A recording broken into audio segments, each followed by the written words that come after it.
going to review very, very briefly where we stand. We're on item 4, the recommendation on the World Health Day. The Dominican Republic had spoken under this item, and now we have Paraguay. You have the floor, Paraguay. Thank you, Chair. This delegation would like to add to those who have already expressed their appreciation on this important commemoration, and bravo to Costa Rica. We're pleased to co-sponsor the text. We're especially grateful to the panelists, and not least the case of Maria Julia Garcete of the IIN, who has spoken so much about the importance of caring for mental health from infancy on, infancy, adolescence, and adulthood. This is very much a part of the Indo-American agenda, and so should it be. I would refer to 2 points: the publication of the report on human rights and mental health, and that have been co-sponsored by the Commission and others, and the importance of the statement by Barbuda on this importance throughout the Americas. The promotion and protection of such an important right, because it is a right, must not be forgotten. Paraguay, for its part, has taken very solid steps forward to guarantee the safeguarding of this fundamental right. We've had a law on the subject since 2002, and our law 2024/2030 speaks to it. The idea is to reform our system of public health. And this really aims to make up for lost time. We owe it to those who have been a little bit lost behind. It's important to stop thinking in terms of a hospital-based treatment, but rather one that focuses solely, or mainly, I should say, on the psychosocial position of that person in society. This will go a long way to assist us better in dealing with emotional crises, different moments of panic, etc. Law 65 of my country speaks to this and is applicable 24 hours a day with a phone call where the need for medical services or simply emotional and psychosocial support is needed. We also focus on the importance of citizens being able to be assisted without interfering in their daily activities where possible. To conclude, Paraguay would like to reaffirm its staunch position that the right to attention to mental health is a human right, and people need to have that assistance very much to live as fully as possible and as happily as possible. Thank you. Thank you. I'm pleased to give the floor now to the delegation of Mexico. Thank you. Mr. Chairman, Mexico is very grateful to the leadership expressed by Antigua and Barbuda and Costa Rica, and most especially through Her Excellency the Ambassador, as well as all the statements that we heard this morning. We join in the World Day for Mental Health and the first week of this organization for mental health that the General Assembly had launched under the general slogan, to maintain and to care for. Mexico has set this issue at the very heart of its public policy under the context of Mexican humanism, under the aegis of universality, freedom from charging, that is, the gratuitous, the freely available services, to be assisted, and to be of assistance, rather, for all people who desire them and need them. We see WHO and the Pan American Health Organization in particular as an important ally in helping us prevent and support psychosocial rehabilitation in Mexico. This becomes very much, and has been, at the first level of care. Between the 1st of October and May of 25, we had 1.5 million first-time visits for reasons of public health. That is a first, truly. And our network that focuses on addiction and mental health also topped that number by 3,000 and brought us closer to the people needing help.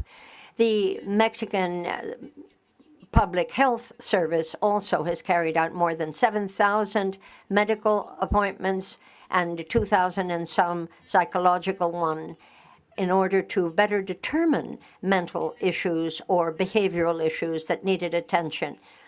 17,200 adolescents required mental health, where there's more than 100,000 were looked at because of instances of violence that required medical attention in the point of view of the experts.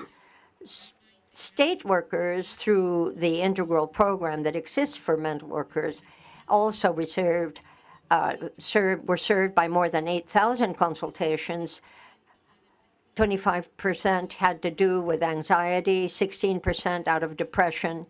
We have a protocol also for mental health issues, and more than 2,000 cases were attended to under that aegis, focusing on 426,000 people who needed help because of overdose of substances. Mental health and addiction, CONASAMA, is the Mexican entity that deals with that, focused primarily on work to prevent suicides, and repatriated persons who also needed more than 3,000 help, individuals being helped on our northern hemisphere, on our northern border with the United States. More than 8.6 million focused on addictions and mental health, also focusing on school programs and rehabilitation. In the schools, since I mentioned them, the slogan, "Live Healthy, Live Happy," focused very much on the importance of comprehensive diagnosis that does not leave by the wayside the mental element. 52.8 million students are helped in that regard. Very much along with efforts to pass on the message that it's best not to think of sugary and ultra-processed foods. Mexico, Chair, believes that mental health is a challenge to us all, and it requires cross-cutting solutions. I'd like here to reaffirm the delegation's ongoing commitment to work with PAHO as well as this organization to work again to support and to buttress national instances and offer more solutions that are based on solidarity. Public health is necessary at the heart of every public law and to reduce stigma and increase the reach of universal health. Thank you. Thank you, Madam. We appreciate your intervention, and I'm pleased to give the floor now to the delegation of Spain. Thank you indeed, Chair. I'd like to say bravo for holding this important meeting focused on mental health. Particularly to be hailed is the work carried out by the ambassador for Costa Rica, who is very much an instrument in our holding this meeting. Also, congratulations on the 25th General Assembly that was held in Antigua and Barbuda. We know that PAHO also pays particular attention to mental health in the Americas, and we're very grateful for the means by which at the high level of PAHO on mental health in the Americas we have been able to benefit here. It's quite high time that we speak of public health and the prevention of suicide in one breath. Spain stands for dignity of persons, whether or not they have mental health issues, and we work unceasingly to brush away the stigma of taboo and too many years of policies that are not grounded in the proper understanding of what we can do inter alia to prevent suicide. I'd like to speak here of the first person important in our government that has pushed this greatly. The 2025-2027 plan of action focuses on the prevention of suicide, and that goes also over that biennium, 2025-2027. This has to do with dealing with emergency hospitalization and assistance of various types. This is historic for Spain, let me say. It's the very first time that we have a specific plan to deal with the prevention of suicide, rooted in well-understood strategies. There are vulnerable groups, as we know it, women and young girls that are the victims of the macho culture. elderly people, homosexuals, and transsexuals. All of these are particularly at risk. But here I'd like to underscore the issue of the youngsters. PAHO WHO has pointed out that 25% of boys, girls, adolescents suffer some kind of mental issue, and suicide, alas, is the second cause of death from the 15 to 29 years. This is staggering. Suicide, ladies and gentlemen, is a public health issue. It's about time we take the bull by the horns and recognize it as such. And what we hope in Spain is to stop talking about suicide with the taboo and the stigma that has ever been attached to it. We need to look at mental health as a broad-reaching challenge, and you can always count on Spain to help us tackle it. Thank you. Thank you very much to the Observer Delegation of Spain. I'm pleased now to give the floor to the Observer Delegation for Italy. Thank you. Thank you so much, sir. This space for discussion on an issue that, despite its importance, is often at risk of being overlooked: mental health. Unfortunately, various disorders affect a considerable number of people, not only in the Americas, but also in Italy and Europe.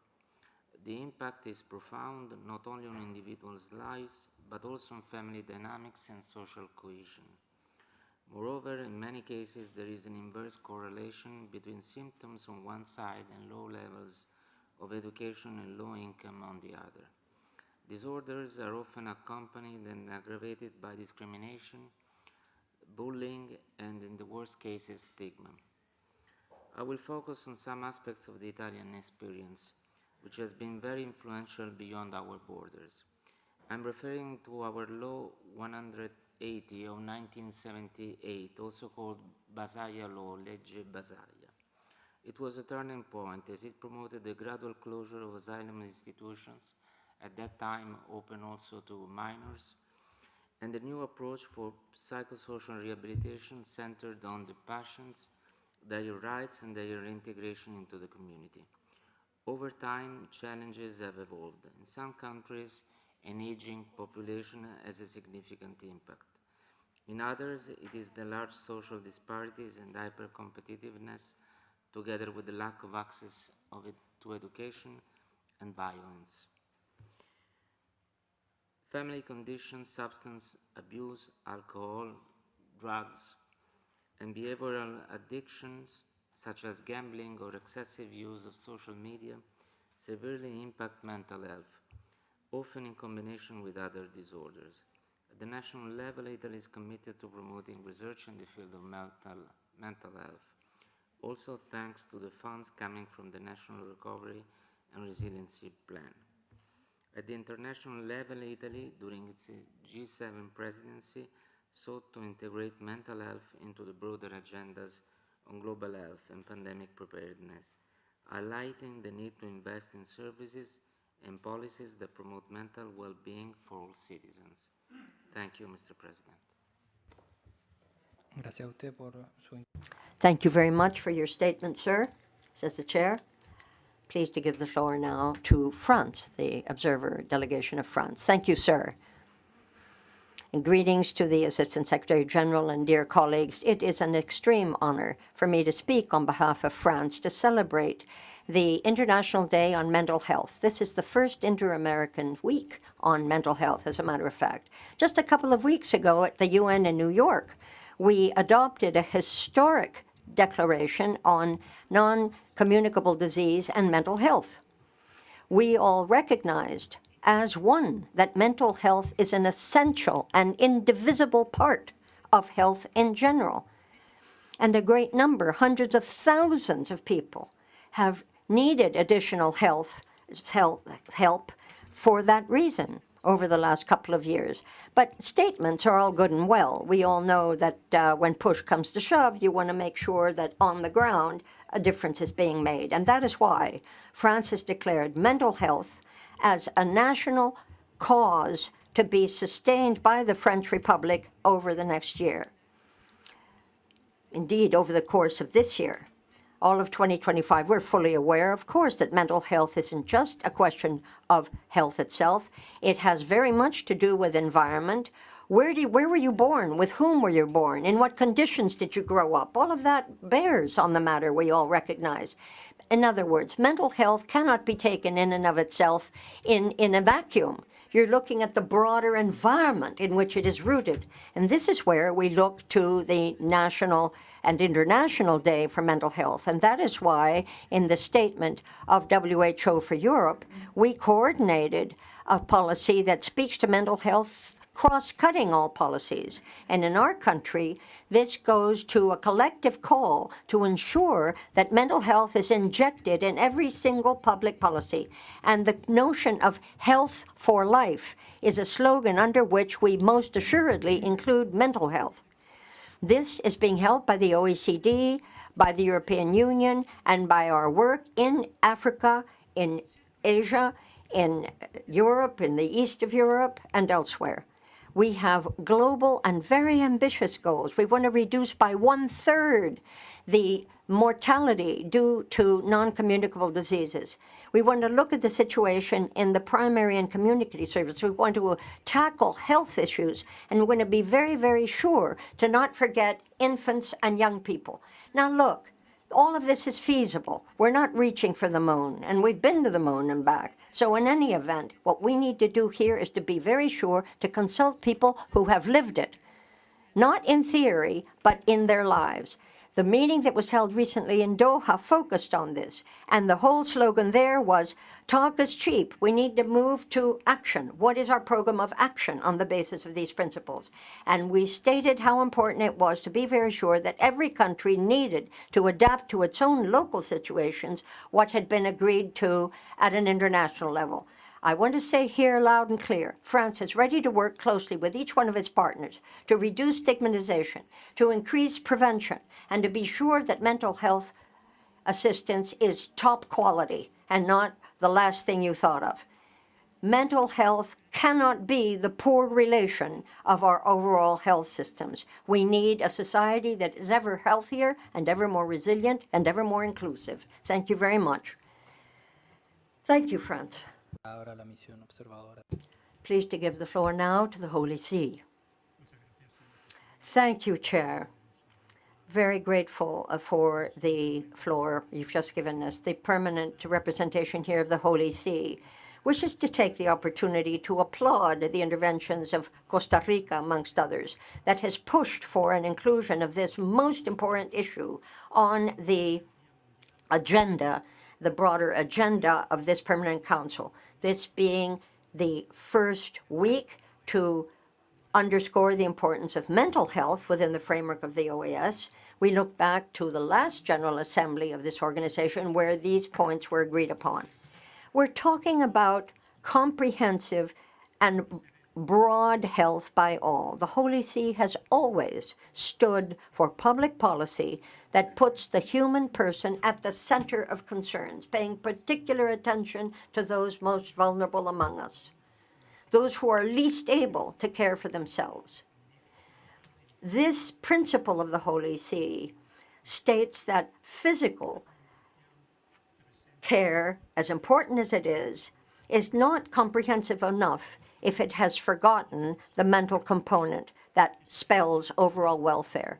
And that is why we believe that this comprehensive, this far-reaching approach that puts the dignity of the human person at the heart of every one of these steps is what will lead us to the prevention, the inclusion, and the active participation of people who are suffering from mental issues. We can't forget them. We can't let them be lost in the shuffle. And let us not forget the families of these people, those in civil society and elsewhere who have for so long been unstinting in their effort to help those suffering from mental illness. Their witness to us, their entire experience tells us that that suffering cannot be measured only in economic terms. What does a society do to care for the weakest among us? That's the question. There is none other that is more important. And so, yay for lifting up the importance of mental health as an inseparable part of social justice, peace, and overall human development. Thank you. Muchas gracias a cada una de las delegaciones que han... Well, thank you to each of you who have taken the floor on this issue. I'm grateful to all those who have intervened, and especially Dr. Sosa of PAHO and Yasaid Trent, representing El Salvador, and certainly not forgetting all those who have sent us their statements remotely, not forgetting the Inter-American Institute for Children, male and females, the representative of St. Lucia and representative Costa Rica, inter alia. Before, ladies and gentlemen, we move on, I would like to let you know that this Friday, when we close the Inter-American Week on Mental Health, this whole building will be lit up as of 6 p.m. in green. Green is the color of hope. And we want to mention that here, and if you want to note this in your agendas and pass on the word, we'll be grateful. We now suggest that the Permanent Council take note of the statements and various declarations that have been made in relation to this particular point, and you will see this, of course, reflected in the minutes of the meeting. If there is no objection thereto, it is so agreed. We're talking about this roadmap for the Andean community to combat illicit trafficking and in arms, munitions, and explosives. That is indeed our next item, item 5. I say again, the combating of the illicit traffic in firearms, munitions, and explosives. Are you able to approve this draft resolution? This is the roadmap of the Andean community in order to carry these important tasks out. Combat illicit trafficking in arms, firearms, I should say, munitions, and explosives. And this goes to document CP Doc 6151/25, Corrigendum 1.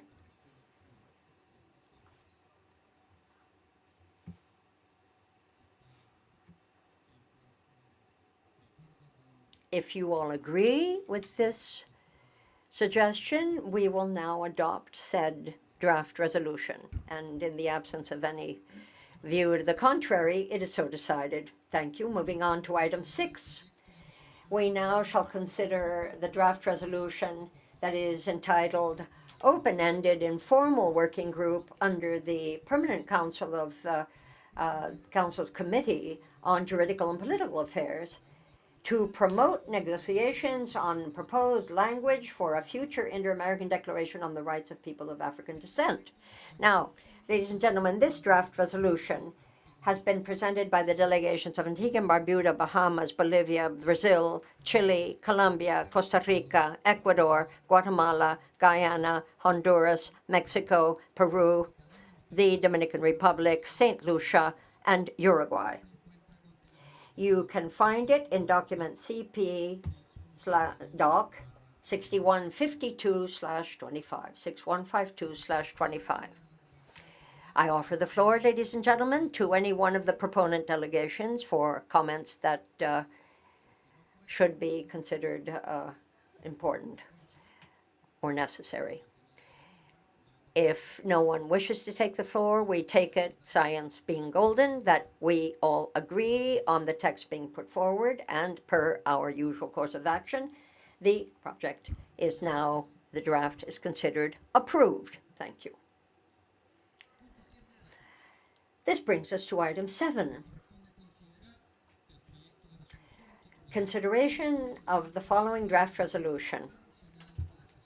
Authorization to cover additional costs of the meetings of the Permanent Council, the Inter-American Council for Integral Development, and the Committee on Administration and Budgetary Affairs for the remainder of the year, and to host the special session of the General Assembly. Said draft resolution has been put up by the chair of the Committee on Budgetary and Administrative Affairs. You have it in CP Cap 4140/25, Revision 1.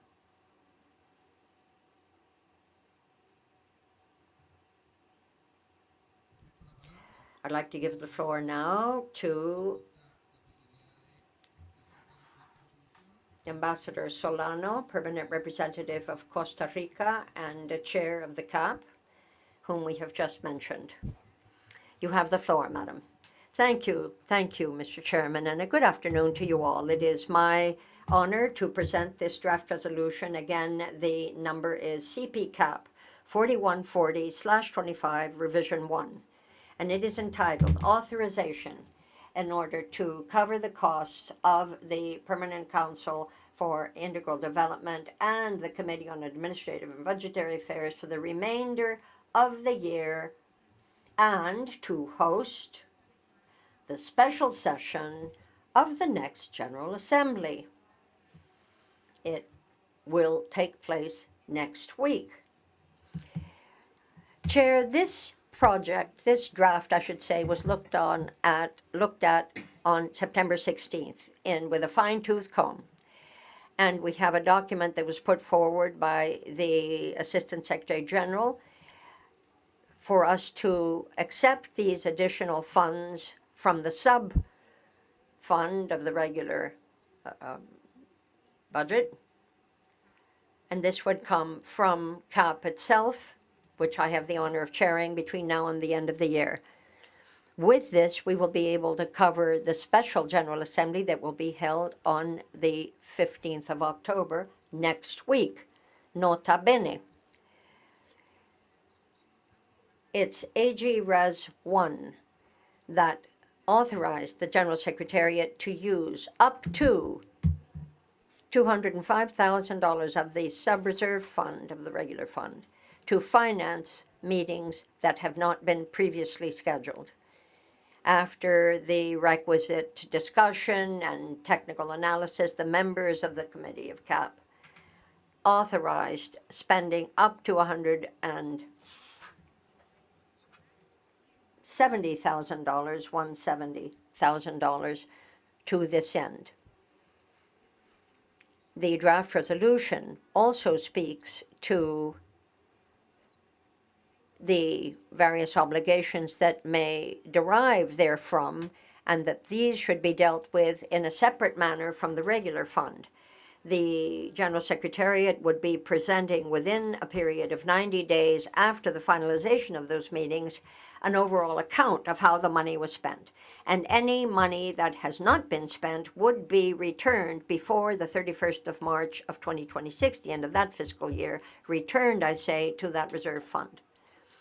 This speaks also to the requisite of the General Rules number 58 on the basis of the authorization that the General Assembly has already approved. The guarantees as to transparency that I've just described and the opinion that was reached through CAP negotiations allows me to be able to recommend to you here in the Permanent Council that you adopt this draft resolution by consensus. Thank you. Gracias, embajadora. Thank you very much, Ambassador. Having taken note of your request, if there are no comments, the draft resolution, the authorization to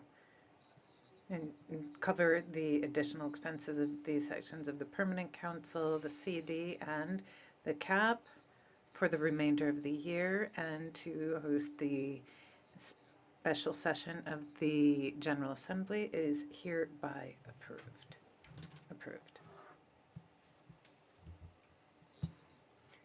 Next item, the constitution of the Style Committee of the 58th General Assembly of the Organization of American States. As the next item, in accordance with the provisions of Article 28 of the Rules of Procedure of the General Assembly, the Style Committee for the 58th Special session of the General Assembly must be established. The proposal is that this committee be comprised of the same delegations that make up the Style Committee of the last regular session, namely Antigua and Barbuda for English, Brazil for Portuguese, Canada for French, and Colombia for Spanish. If there are no objections to this proposal, it is hereby agreed. Item 9, consideration of the following permanent council meeting minutes. Can we consult on those? CP Acta 2380, joint meeting of June 21st, 2022. CP Acta 2414, special meeting of February 10th, 2023. And CP Acta 2562 of the regular meeting of September 17th, 2025. If there are no objections, these minutes are hereby approved. Number 10, item 10. We're being very efficient here. And as the next item, I ask the Permanent Council, acting as the preparatory committee of the General Assembly based on the provisions of Article 91C of the OAS Charter, if we may proceed to approve the following minutes of the meetings of the preparatory committee, to wit, 1, in 433 from the meeting of May 17th, 2023, 2, 434, meeting of May 1st, 2024, 3, 435, meeting of June 5th, 2024, 4, minutes 436 from the October 2nd, 2024 meeting, 5, 437, the meeting of January 30th, 2025, 6, minutes 438 from the meeting of March 19th, 2025, 7, minutes 439 from the meeting of May 15th, 2025, 8, minutes 440, meeting of June 4th, 2025, and 9, 441 from the meeting of September 3rd, 2025. If we're all okay. Okay. Adopted. But first, I would like to give the floor just for a moment to the Assistant Secretary General. Thank you very much. I just wanted to take a moment to say that when we call to order the General Assembly next week, we will be completely in line with the minutes from the General Assembly and the Preparatory Committee. We have made great efforts to be up to date with the Permanent Council minutes. I wanted to express my thanks to the team of the Assistant Secretary General who have been doing hard work to make sure that we're up to date. So on my behalf, I would like to extend my thanks to them.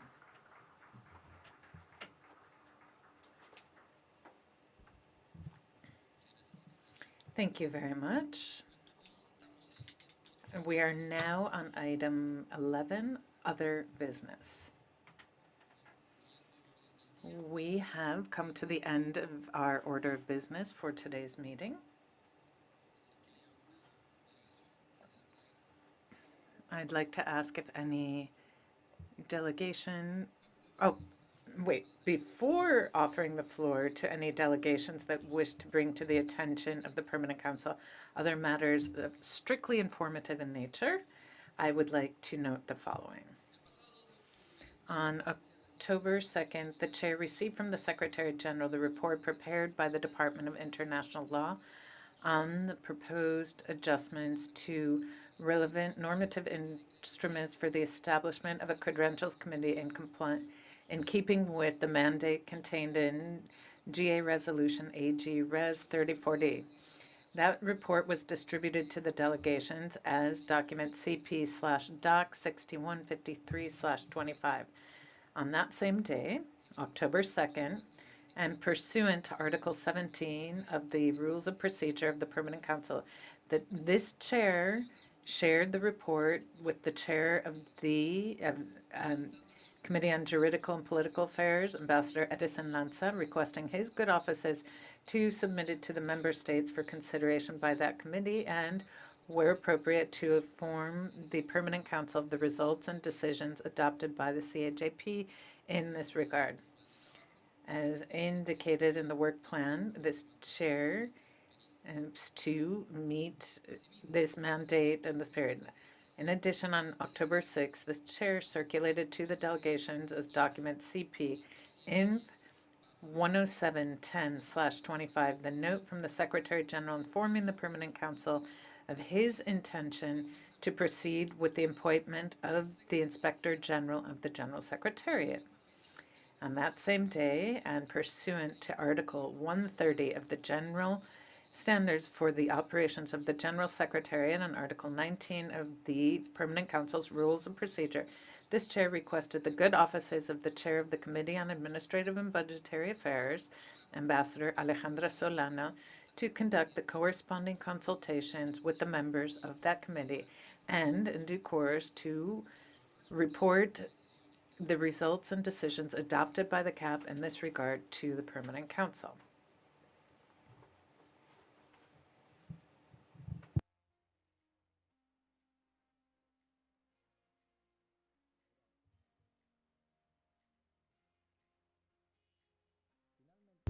Lastly, I would like to report that this chair will convene a special meeting of the Permanent Council in due course to receive the report of the Committee on Administrative Budgetary Affairs together with the draft resolution on the program budget of the organization for 2026.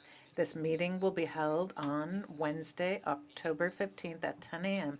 in this room prior to the start of the 58th special session of the General Assembly scheduled to begin at 11 a.m. that same day. In this regard, we ask delegations that have not yet done so, they are kindly requested to share their respective accreditations to the Secretary. Having said that, I now offer the floor to delegations wishing to bring other matters of an informative nature to the attention of the Council. Delegations are reminded that, in accordance with Rule 45, Paragraph C of the Rules of Procedure, the Chair shall call any representative to order when his or her presentation on the agenda item reserved for other business is not merely for informational purposes.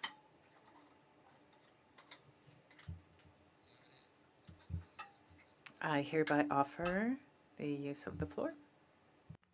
Aparentemente no hay solicitud. It appears we have no request for the floor. And in such case, I would like to thank every one of the delegations for your participation. I would also like to thank you very much for contributing to and making sure that my first time up here as chair was a very calm and fluid experience. And